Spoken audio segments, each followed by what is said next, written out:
আমাদের নবীর পিতা মুমিন মুসলমান কিনা এর আমি একটি কোরআন থেকে আপনাদেরকে প্রুফ দেব। কোরআনের উপরে তো কোনো কথা নেই, কোন মোল্লার কথা চলবে না, কোন মুনশির কথা চলবে না, কোন বক্তার কথা চলবে না, কোন আহলে হাদিসের কথা চলবে না, কোন আহলে হাদিসের কথা চলবে না, কোন বদ মযহাবের কথা চলবে না। কোরআন যেখানে আসবে ওখানে অন্য কোন ব্যক্তির কথা নট অ্যাকসেপ্টেবল হবে। কোন মানুষ নিজের যুক্তি দিয়ে, লজিক দিয়ে, নিজের ব্যক্তিগত রিসার্চ গবেষণা দিয়ে আজকে আপনাদের মতো সঠিক মুমিন মুসলমান আহলে সুন্নাত ও জামাতের ব্যক্তিদেরকে ঈমান হারা করার অপচেষ্টা চালানো হচ্ছে। এটা হচ্ছে এক নম্বর কথা মনে রাখতে হবে। আর দুই নম্বর কথা মনে রাখতে হবে, এটা কি কোনো দলিল আছে যে ফাতরাতের যুগে কে কে ঈমান এনেছিল, কে কে ঈমান আনেনি? কোন এরকম দলিল আছে? কারোর কাছে নেই। কারো কাছে দলিল আছে যে এই 600 বছরে কোন কোন ব্যক্তি ঈমান এনেছে আল্লাহর উপরে? কোন নবী আসেনি কিন্তু আল্লাহর উপরে ঈমান এনেছে, কোন শিরক করেনি, কুফর করেনি, এমন কোন দলিল আছে? নেই। তাহলে এটাকে প্রুফ করেন। তাহলে এবার আমি আপনাদেরকে বলছি দুইটা জিনিস পরিষ্কার। এবার একটা জিনিস মনে রাখবেন, ফাতরাতের যুগে এমন অনেক আল্লাহর প্রিয় বান্দা ছিলেন যারা শিরিক করেননি, যারা কুফর করেননি, যারা হারাম কাজে লিপ্ত ছিল না, এমনকি অনেকে মদ পর্যন্ত খাননি। যে সময় মদ একেবারে বিরাট ভাবে প্রচলিত ছিল, কিন্তু সেই যুগে অনেক আল্লাহর প্রিয় বান্দা যারা কোনোভাবে আল্লাহর সঙ্গে কাউকে শরীক করেনি, কুফর করেনি, এরকম অনেক বান্দা ছিল। ইতিহাসের পাতায় পাতায় লেখা আছে। আল বিদায়া ওয়ান নিহায়া উঠিয়ে দেখুন, আজকের আহলে হাদিস ভাইরা যারা এই রকম নোংরা আকীদা পোষণ করেন, আমি বলবো আপনাদের দাদা হুজুর, যাকে আপনারা দাদা হুজুর ভাবেন, ইমাম ইবনে কাসির আল বিদায়া ওয়ান নিহায়ার মধ্যে ফাতরাতের যুগে কোন কোন ব্যক্তিরা আল্লাহর আযাব থেকে মাফ হয়ে যাবে, কারা মুক্ত হবে, তার বিবরণ কিন্তু আল বিদায়া ওয়ান নিহায়ার মধ্যে আছে। সুতরাং এটা প্রমাণ হয়ে গেল যে ফাতরাতের যুগে সবাই কাফের, সবাই মুশরিক ছিল না। আমাদের নবীর পিতা মুমিন মুসলমান কিনা এর আমি একটি কোরআন থেকে আপনাদেরকে প্রুফ দেব। কোরআনের উপরে তো কোনো কথা নেই, কোন মোল্লার কথা চলবে না, কোন মুনশির কথা চলবে না, কোন বক্তার কথা চলবে না, কোন আহলে হাদিসের কথা চলবে না, কোন আহলে হাদিসের কথা চলবে না, কোন বদ মযহাবের কথা চলবে না। কোরআন যেখানে আসবে ওখানে অন্য কোন ব্যক্তির কথা নট অ্যাকসেপ্টেবল হবে। সুতরাং কোরআন কি বলছে দেখুন, পবিত্র কোরআনুল কারীম সূরা শুআরা আয়াত নম্বর 219। কত নম্বর আয়াত? 219। আল্লাহ পাক রব্বুল আলামিন পবিত্র কোরআনের মধ্যে ইরশাদ করেন, ওয়া তুকাল্লুবাকা ফিস সাজিদিন। কোরআনের আয়াত। এর অর্থ কি? এর অর্থ হচ্ছে আল্লাহ বলছেন, হে নবী, ওয়া তুকাল্লুবাকা ফিস সাজিদিন, আমি আপনাকে সাজদা আদায়কারী ব্যক্তিদের মধ্যে আপনাকে আমি ঘুরিয়েছি। কি করেছি? সাজদা আদায়কারীদের মধ্যে আপনাকে ঘুরিয়েছি। অনেকে বলবেন, হুজুর হুজুর I will not know about this ayah, আমি এই আয়াত সম্পর্কে জানবো না। মানে কেন? কি করে জানবো? কি করে বুঝবো? কি করে সম্ভব? কারণ আল্লাহ বলছেন, হে নবী, আমি আপনাকে সিজদা আদায়কারীদের মধ্যে আপনাকে ঘুরিয়েছি। তো সিজদা আদায়কারীদের মধ্যে ঘুরিয়েছে বলতে কি বোঝাতে চাইছেন আল্লাহ? তো এর ব্যাখ্যা একমাত্র মুফাসসির ঠিকমতো করতে পারবেন কি পারবেন না? আমি অনেকগুলো তাফসীর এই মুহূর্তে আলহামদুলিল্লাহ আমার জেহেনের মধ্যে 70 খানা তাফসীরের কিতাবের হাওয়ালা, মুফাসসিরের নাম এবং ইবারত সহ আলহামদুলিল্লাহ মুখস্থ আছে। কিন্তু সবগুলো 70 খানা নাম নেব না, আমি মাত্র 3, 4, 5টি তাফসীরের নাম নেব, যে তাফসীরগুলো গ্রহণযোগ্য তাফসীর, যেখানে ব্যাখ্যা সহকারে কোরআনুল কারীমের সূরা শুআরার আয়াত নম্বর 219 এর ব্যাখ্যা করা হয়েছে। আল্লাহ পাক বলেন, হে নবী, ওয়া তুকাল্লুবাকা ফিস সাজিদিন, আপনাকে সাজদা আদায়কারীদের মধ্যে আপনাকে ঘুরিয়েছি। এটার ব্যাখ্যা কি?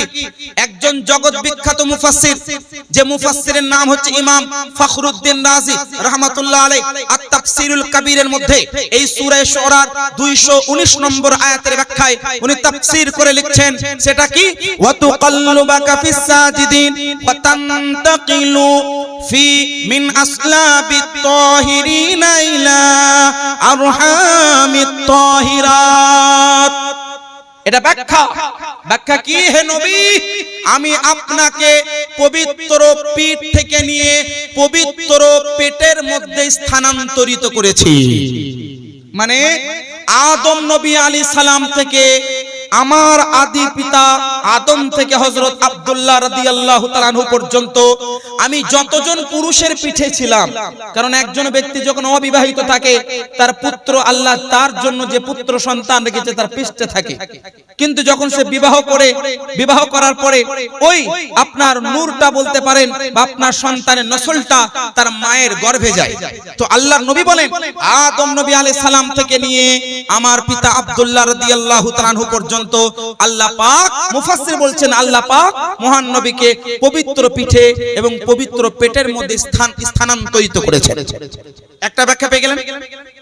2 নম্বর তাফসীর, তাফসীর আলুসি, তাফসীর রুহুল মাআনি, এর মধ্যে আয়াতের ব্যাখ্যার মধ্যে লেখা হয়েছে যে ওয়া তুকাল্লুবাকা ফিস সাজিদিন, এর মানে হচ্ছে একটাই যে ওয়া তানতাকিলু, আপনি মুনতাকিল হয়েছেন, আপনি স্থানান্তরিত হয়েছেন। কিভাবে? মিন আসলাবিস মুমিনিনা আস-সাজিদিনা ওয়াল মুওয়াহিদিন ইলা আরহামিল মুমিনাতি ওয়াস সাজিদাত। আল্লাহর রাসূল সাল্লাল্লাহু আলাইহি সাল্লামের সম্পর্কের আয়াতের ব্যাখ্যায় এক বিখ্যাত জগৎ বিখ্যাত মুফাসসির আল্লামা আলুসি তিনি লিখছেন, এই আয়াতের ব্যাখ্যা হচ্ছে, হে নবী, আমি আপনাকে সাজদা আদায়কারী, ঈমানদার, বিশ্বাসী, মুওয়াহিদ, আল্লাহ বিশ্বাসী ব্যক্তির পিঠ থেকে নিয়ে আল্লাহ বিশ্বাসী মুমিনা, মুওয়াহিদা, সাজদা আদায়কারী মহিলার গর্ভে আপনাকে স্থানান্তরিত আমি করেছি। 2 নম্বর তাফসীর পেলেন।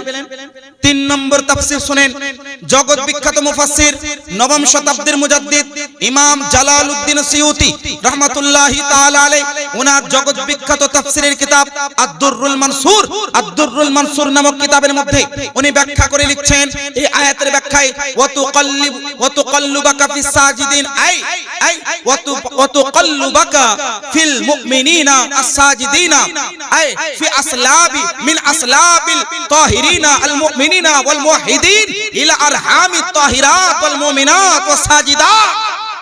এর তাফসীর হচ্ছে এই, আমি আপনাকে সাজদা আদায়কারীদের মধ্যে আপনাকে ঘুরিয়েছি, এর মানে হচ্ছে আপনাকে সাজদা আদায়কারী মুমিন, মুওয়াহিদ, আল্লাহ বিশ্বাসী ব্যক্তির পিঠ থেকে নিয়ে আল্লাহ বিশ্বাসী, মুওয়াহিদ, সাজদা আদায়কারী মহিলার গর্ভে আপনাকে স্থানান্তরিত করেছি। তো 3টে তাফসীরের আমি উদ্ধৃতি দিলাম, 3টে। এইরকম মোটামুটি এখনো 67 খানা তাফসীর আমার মাইন্ডের মধ্যে আলহামদুলিল্লাহ এই মুহূর্তে আছে, কিন্তু আমি 3টে তাফসীর দিয়ে প্রমাণ করলাম। এই আয়াতের ব্যাখ্যা থেকে পবিত্র কোরআন সূরা শুআরা আয়াত নম্বর 219 থেকে প্রমাণ হলো যে আল্লাহর নবী আদম নবী আলাইহিস সালাম থেকে নিয়ে আব্দুল্লাহ রাদিয়াল্লাহু তাআলা আনহু পর্যন্ত কোন কাফের, কোন অমুসলিম, কোন মুশরিক ব্যক্তির পিঠে কোন অমুসলিম মুশরিক মহিলার গর্ভে নবী ছিলেন না।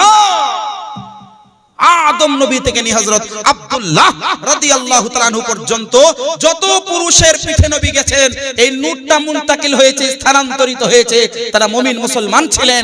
এবং যতজন সৌভাগ্যবতী মহিলা যিনারা মহান নবীর নূরকে নিজের গর্ভের মধ্যে রাখার সৌভাগ্য লাভ করেছেন, তারা সকলেই ছিলেন মুমিনা এবং মুমিনা, মুওয়াহিদা এবং আল্লাহ বিশ্বাসী। এটা হচ্ছে কোরআনুল কারীমের একটি আয়াত এবং তার তিনটি তাফসীর আমি ব্যাখ্যা করলাম।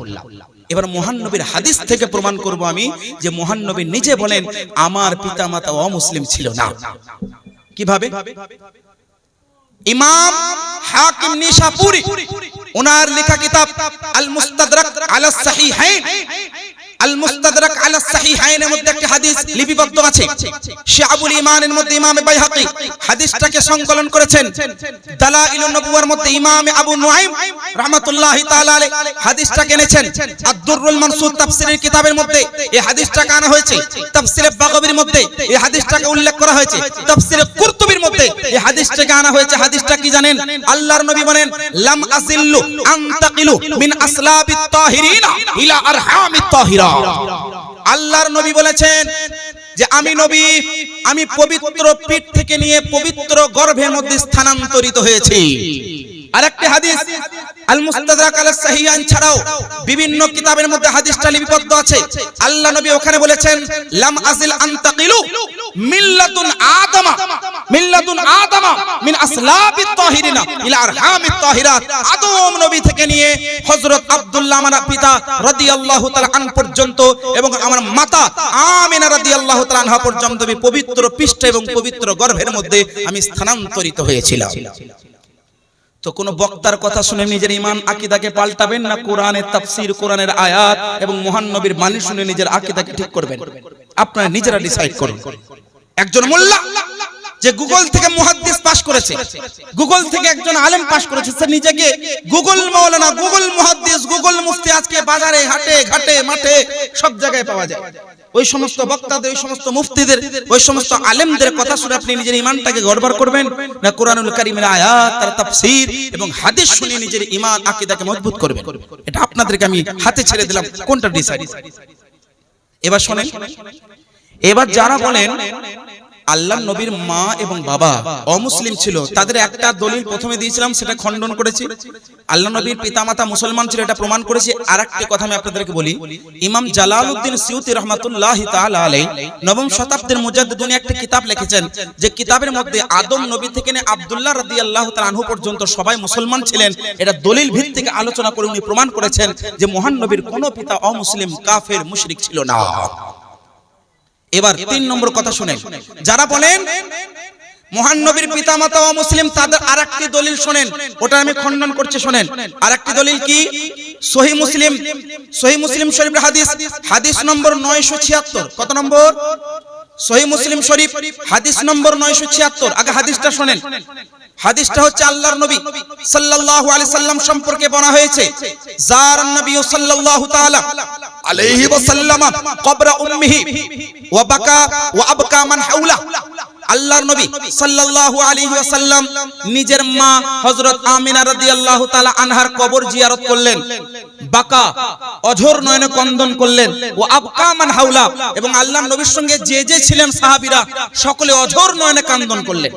ক্রন্দন করার পরে আল্লাহর নবী বলছেন, ইস্তাআযানতু রাব্বি ফি আন আস্তাগফির লাহা ফালাম ইউযান লি ওয়াস্তাআযানতুহু ফি আন আযুরা কবরা ওয়া উযিনা লি ফাযুরু ফাইন্নাহা তুযাক্কিরুকুমুল আখিরা।